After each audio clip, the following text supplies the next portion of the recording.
It's the 10th of December 1948, and the UN General Assembly adopts the Universal Declaration of Human Rights. It states that all human beings are born free and equal in dignity and rights. Yet fast forward to 2011, and the UN Human Rights Council expresses grave concern at acts of violence and discrimination based on sexual orientation and gender identity. All over the world, lesbian, gay, bisexual and transgender or LGBT people are still being subjected to discrimination and acts of brutal violence, torture, kidnapping, even murder. In 76 countries, same-sex relationships are criminalized in violation of basic rights. These abuses must end. The tide is turning. Since 1990, almost 40 countries have legalized same-sex relationships. Many more have lawfully banned discrimination against LGBT people. More and more countries now recognize the urgency and are pressing for action at the UN. In the past 4 years, this has led to the first adopted UN resolution on the issue, the first official UN report, and the first formal intergovernmental debate at the UN Human Rights Council.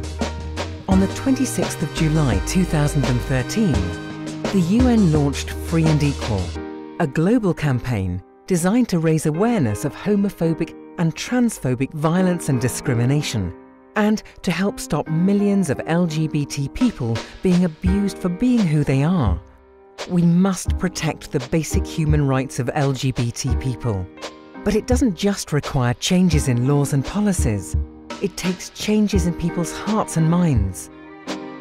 Like the struggle against racism, like the struggle for gender equality, the struggle for LGBT equality will only be won if we join together, if we speak out, if we stand in the defense of the rights of others. The time to do this is now. Together we can stop violence and discrimination against LGBT people. Together we can build a world that is free and equal.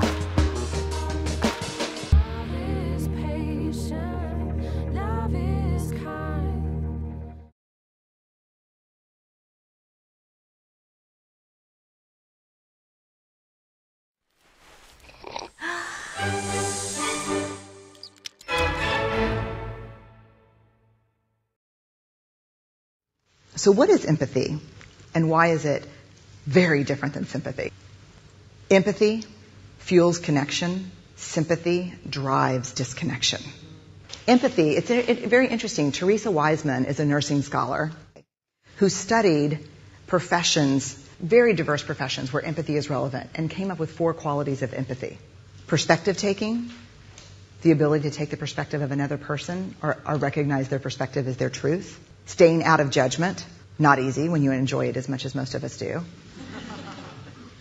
Recognizing emotion in other people and then communicating that. Empathy is feeling with people.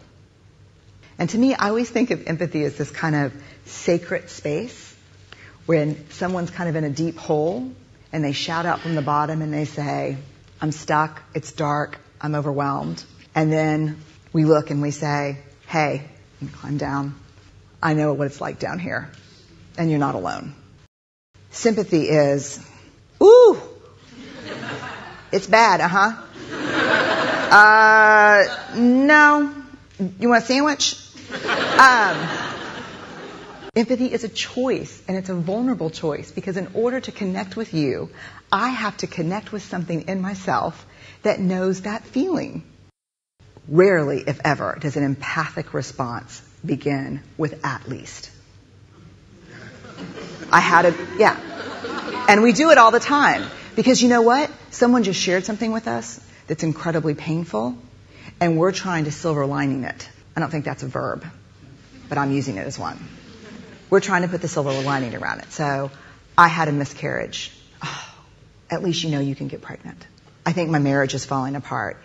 At least you have a marriage. John's getting kicked out of school. At least Sarah is an A student.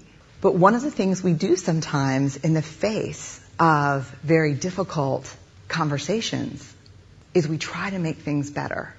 If I share something with you that's very difficult, I'd rather you say, I don't even know what to say right now, I'm just so glad you told me. Because the truth is, rarely can a response make something better. What makes something better is connection.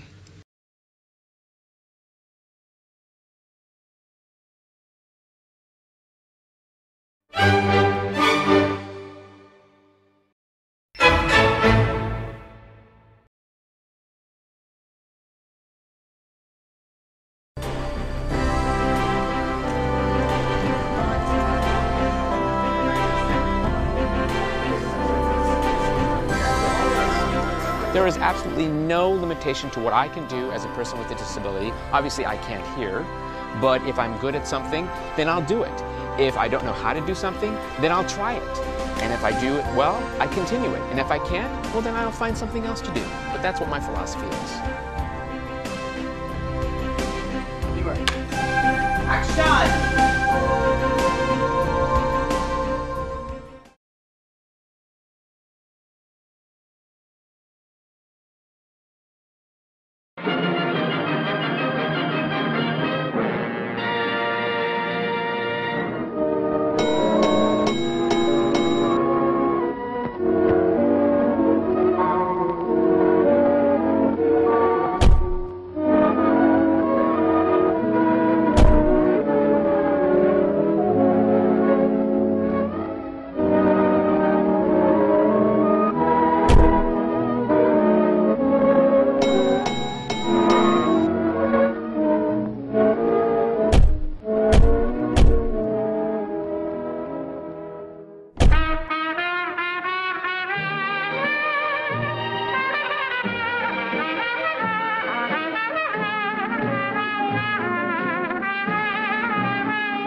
Human rights is, geez, that's a good question. Human rights. Well, that's a tough one. Wow. I don't even know how to give that a definition. I would probably have to do a little bit of homework or something. Yeah, any right that I think just as a normal, human, The rights that humans have. Oh, that's a very large debate. zu mange ting. Tú le puedes preguntar a 20 personas y te van a dar 20 diferentes opiniones. Non saprei, una domanda complicatissima. Guess we just take them for granted that they're there, but we don't even consider what they are.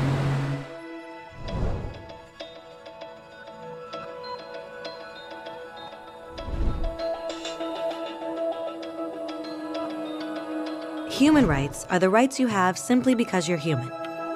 It's how you instinctively expect and deserve to be treated as a person, like the right to live freely, to speak your mind, and to be treated as an equal. There are many kinds of rights. Most apply to a certain group. But human rights are the only ones that apply to absolutely everyone, everywhere. That means kids, old people, poor people, basketball players, garbage men, rappers, teachers, Africans, Indians, Albanians, Christians, Muslims, Kabbalists, atheists, your mom, your dad, your next door neighbor, and you all have the exact same human rights. In other words, they're universal. But the question remains, what are they? Name the human rights? What the human rights are? The right to live. Equality between all peoples. Right to religion, the right to... Is there supposed to be a list somewhere I should be aware of? According to the United Nations, there are a total of 30 human rights, which are usually lumped together and called simply human rights. They're all listed out in the Universal Declaration of Human Rights, which is the world's most widely accepted document on the subject. But it was a long time in coming. At first, there were no human rights. If you were in with the right crowd, you were safe. If you weren't, well, you weren't. But then a guy named Cyrus the Great decided to change all that. After conquering Babylon, he did something completely revolutionary. He announced that all slaves were free to go. He also said people had the freedom to choose their religion, no matter what crowd they were a part of. They documented his words on a clay tablet known as the Cyrus Cylinder. And just like that, human rights were born. The idea spread quickly to Greece, to India, and eventually to Rome. They noticed that people naturally followed certain laws, even if they weren't told to. They called this natural law, but it kept getting trampled on by those in power. Not until 1,000 years later in England did they finally get a king to agree that no one can overrule the rights of the people, not even a king. People's rights were finally recognized, and they were now safe from those in power. Kind of. It still took a bunch of British rebels declaring their independence before the king got the point that all men are created equal. Which isn't to say he liked the idea, but he couldn't stop them, and America was born. The French immediately followed with their own revolution for their own rights. Their list was even longer, and they insisted that these rights weren't just made up. They were natural. The Roman concept of natural law had become natural rights. Unfortunately, not everyone was so thrilled. In France, a general named Napoleon decided to overthrow the new French democracy and crown himself emperor of the world. He almost succeeded. But the countries of Europe joined forces and defeated him. Human rights was again a hot topic. They drew up international agreements, broadly granting many rights across Europe. But only across Europe. The rest of the world somehow still didn't qualify. Instead, they got invaded, conquered, and consumed by Europe's massive empires. But then a young lawyer from India decided enough was enough. His name was Mahatma Gandhi, and in the face of violence, he insisted that all people of Earth had rights, not just in Europe. Eventually, even Europeans started to agree. But it wasn't going to be that easy. 2 world wars erupted. Hitler exterminated half the Jewish population of Earth in horrifying Nazi death camps. And all told, 90 million people died. Never had human rights been so terrifyingly close to extinction. And never had the world been more desperate for change. So the countries of Earth banded together and formed the United Nations. Their basic purpose was to reaffirm faith in fundamental human rights, in the dignity and worth of the human person. But what were human rights?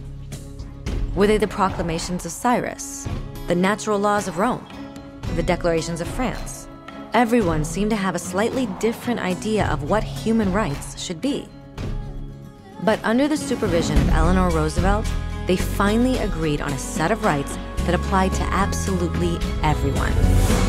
The Universal Declaration of Human Rights.